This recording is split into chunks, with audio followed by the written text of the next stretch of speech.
আসসালামু আলাইকুম। আপনারা সবাই কেমন আছেন? আশা করি ভালো আছেন, যে যেখানে আছেন সুস্থ আছেন। আলহামদুলিল্লাহ আমরাও বাড়িতে সবাই ভালো আছি এবং সুস্থ আছি। ব্যাগ লাগবে না, শুধু হাতবোর্ড আর এটা হাতে গেলে দাও না। হ্যাঁ, আমি ব্যাগ দিচ্ছি। তো এই যে তানভীরের জীবনের আজকে প্রথম পরীক্ষা, মানে স্কুল বয়সে যাওয়া ঈদে। তো আজকে পরীক্ষা, কালকে রাত থেকে এগুলো গোছাই রাখছিল, আবার পড়ছিল, সকাল থেকে উঠে রেডি হয়ে গেছে। তো এখন এটা আবার ভালো করে গোছাই দিলাম যে কোনটা আছে বা কোনটা নাই। ব্যাগ লাগবে না, ফটো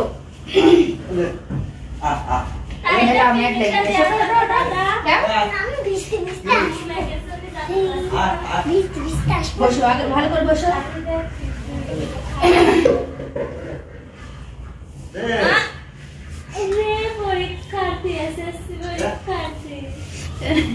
এসএসসি পরীক্ষা মানে তার থেকে বড় কিছু, জীবনের ফার্স্ট পরীক্ষা। ডিম খাওয়ার দেওয়া দরকার ছিল, আমি তাহলে ডিম পাই আসতো। যা পাবি যা পাবি না আব্বা, আস্তে আস্তে খাইলাম। সকালবেলা করে ভাত খাইলো না, রান্না করেছি, আলু ভর্তা করেছি, রাত্রে তরকারি তো সেটা ছিল, ভাত খাবে না। তো রাত্রে ওর জন্য দুধটা রাখা ছিল, রাত্রেও দুধ খাই নাই, শুধু বিস্কুট খাইছে। আর কি করেছে একটু কম আমার সাথে? কি অতিরিক্ত সালাদ। ওর বাবা হইলো রাত্রে ক্যান খাবে, ক্যান নিয়ে আসছে, তো ক্যানটা সকালবেলা উঠে খাইছে। তো বাক্সের উপরে আবার রাখে দিচ্ছে, ওর মধ্যে পানি ভরে। তা আমি ভাবছি যে হয়তো বা সায়ামনির জন্য রাখছে, ও বলছে এটা আপুর। আমি ভাবছি মনে হয় সত্যই। তো এটা আমি যত্ন করে একটা গুছাই রাখছিলাম। তো এখন জেনে সায়ামনি উঠে হাত দিয়েছে, তখন হা করে হাসি আর কয়েছে ওটা পানি। না না, আমার থেকে আমার জুসের ভাগ খায়, কয়েছে আমারটা তুমি একটু খাইলে, তোমারটা আমাকে দাও। এবার আমার জুস থেকে একটু ভাগ নিয়ে তারপর খাই, এটা পানি। সেই চালাক, সেই। চলো, ব্যাগ লাগবে না, এভাবে আমি নিয়ে যাচ্ছি। চলো ও মা, বই নিয়ে যাও, তাহলে একটু দেখে দেখে লিখতে পারবে। বই নিয়ে যাও, বই নিয়ে যাবো। না পারলে দেখি লিখবেন। হ্যাঁ হ্যাঁ, ম্যাডাম তো কইলি বড় বই না, খালি এডি দিলেই হবে। এডির সাথে আটকাই দিই। সেই গরম লাগতেছে। এডির কোন জায়গায়? এখানে।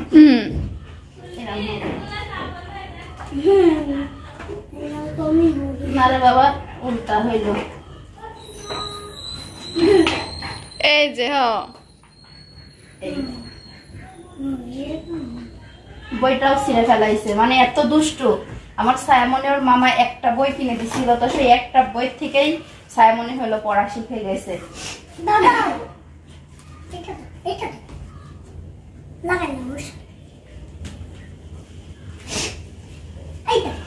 হাতে তো বাবা মেঘ লেগে গেছে খুব, ফট করে মানে স্কুলে উঠে গেলে আর কোনো সমস্যা নেই। আমি স্কুলে যাব না, সেই ভালো মনে হয়। অনেক কাজ, সকাল থেকেই বৃষ্টি হবে।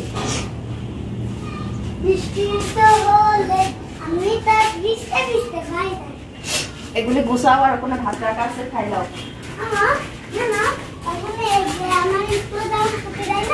তোমরা একটু বাইরে যাই খেলো ভাইয়ের সাথে, তো শুয়ে থাকো।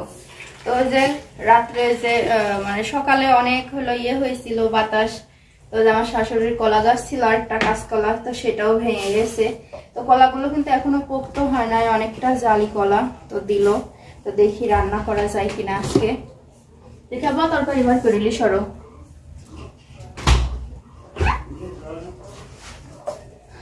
তো তরকারি সেরকম কি আছে? পুঁই শাক রান্না করবো। এটা কি করবে? বেগুন, কাঁচকলা, আলু, কয়েকটা বরবটি দেবো। একটু থাক, ওটা আপু বানাবে। তো এখন তরকারিগুলো আর আমি কাটবো, তারপরে হলো রান্নাটা সরাবো। আজকে তো এমনিও দেরি হয়ে গেছে, তানভীরকে নিয়ে আসছে, পরীক্ষা দিতে গেছিল। তো যেটুকুই পারছে মাশাআল্লাহ অনেক ভালো পারছে, দু একটা হয়তো বা ভুল করছে, ম্যাডাম বললো। তো কালকে খাতা দেখাবে না, কয়েকদিন পর দেখাবে, তো দেখলে বুঝতে পারবো। কি নিচ্ছো? রাখো, দুজন বাইরে যাই খেলো। তো এই যে দেখেন, আজ আবারও সে তরমুজ নিয়ে আসছে। বললাম না প্রতিদিন একটা করে তরমুজ কিনবে। চুল কাটতে গেছে তোমার বেটা তা পালিং করি আরামে কাটাচ্ছে কি চুল কাটা জানে সময় 2 বাজায় ঘুরিয়ে আসছে দোকান বন্ধ না থাকে গরমের ভিতরে।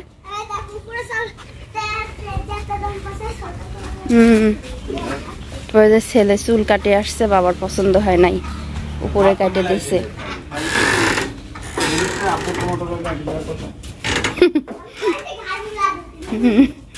ঘাড় মিলা দিতে এই তরমুজটা কেরাম বাবা বার করো তো তরমুজটা লাইট দি ঘরের ভিতরে আধার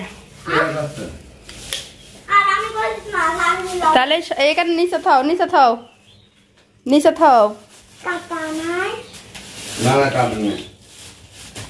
বাবা কাটি দেখবি তুমি পটি লিয়ে আসো গা তরমুজ নিয়ে এবার সব কাটা শুরু হয়ে গেছে। না না আলু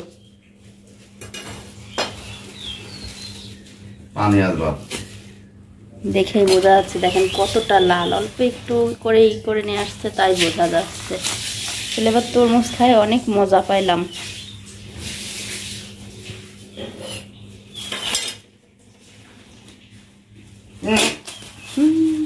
বাপ বেটা লাগে তরমুজে কি লাল মরমরি হলে তরমুজ ভালো থাকে। আবার একটু খাও তো আগে কিরম মজা দেখো তো পেট ভরা একটু দেও ছুটকি নাকি গোকনে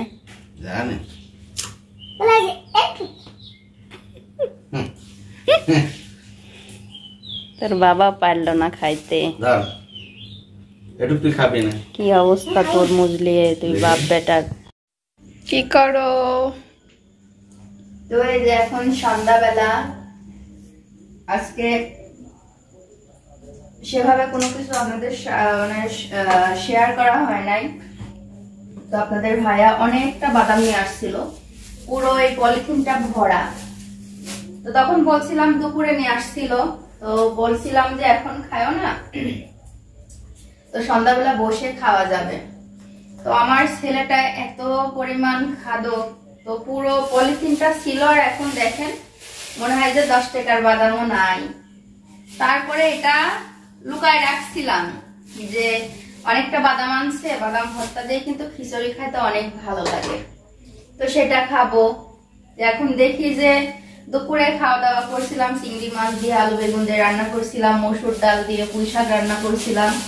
তো সেগুলো খাইছি খাওয়ার পরে আপনাদের ভাইয়াও ঘুমাইছিল একটু আমিও ঘুমাইছিলাম। এখন দেখি যে বের করে ইচ্ছা মতো খাই বেড়াইছে তো ঘুরছে আর খাইছে বাদাম তাতে আফসোস নাই। ছেলে মানে বাচ্চা কাছে থাকলে তো এটাই স্বাভাবিক যে খাবার জিনিস খাবেই। তো তারপর আবার ওর মধ্যে ফেলছো কেন নষ্ট তো দেখে খাতে হয়। তো এখন আবার বলতেছিল যে আম্মু বাদাম খাবো তো আম্মু বললাম যে নিয়ে আসো আর ভর্তা খাওয়া হবে না যখন তো যেটুকু আছে সবাই মিলে বসে এখন খাই ফেলি। তখন বলছে আম্মু পাল্লা পাল্লি দেবো মানে পাল্লা দিয়ে দিয়ে খাবে কে কতটা খাইতে পারে। ছায়া মনে বলতেছিল যে তুমি ভিডিও করবা তো তুমি হলো কথা বলতে বলতে ও সব খেয়ে ফেলবে। তো দেখেন একা একা কিন্তু সুলে খাইতে পারে আর আমার ছায়া মনে কেমন এখন একটু যদি বাদামটা সুলে দেওয়া যায় তো আরো মনে বেশি ভালো হয়। তো সবকিছুতেই আমার বাচ্চাটাই এক্সপার্ট না খুব ভালো লাগছে খাইতে তাই না। আর ওর এমনিও বাদাম খুব পছন্দ করে। ও যখন আমার পেটে ছিল তো আমি যে কত কেজি বাদাম কিনে খাইছি তার ঠিক নাই। হাই দেখছি কথা দেখছেন ও মানে পেটের মধ্যে থেকে ও বাদাম পছন্দ করে খাইছে প্রচুর খাওয়া খাইছে না ভালোবাসতে। আমারও বাদামটা খুব পছন্দ। তো আজকে সারাটা দিন কিভাবে আরো মনে করেন যে একটা কাজ করতে লাগছি এই মেঘ চলে আসছে তো মেঘের জন্য আর এই কাপড় তোলা একবার দিছি আবার তুলছি এই সেই রান্না বাড়া করা এতে অনেকটা আজকের দিনটা যে কিভাবে কাটছে আমি নিজেও জানি না। তারপরও গরম পড়তেছে তানভীরের আজকে পরীক্ষা হয়েছে কেমন পারিছে বাবা কত একটু তো আমার মেজাবা ফোন দিছিল তো তো বলতেছিল যে খালা আজকে আমি পরীক্ষা দিছি তো কিছু পারছি কিছু পারি নাই, পাশে লিখতে পারিস? কয় কিছু লিখিছি কিছু লিখি নাই। তো মৌখিকে কি কি যেন ধরছে, আমি দেখলাম ম্যাডাম ঘাড় ঝেঁকাইলো এরকম করে। আমার অনেক ঠান্ডা লাগবে না, আজকে খুব কাঁপড়াচ্ছে। তো এখন বাদাম গুলো খাই, তানভীরও খাই, আর কথা বলতে গেলে আমরা কেউ পাবো না, এখন খাই।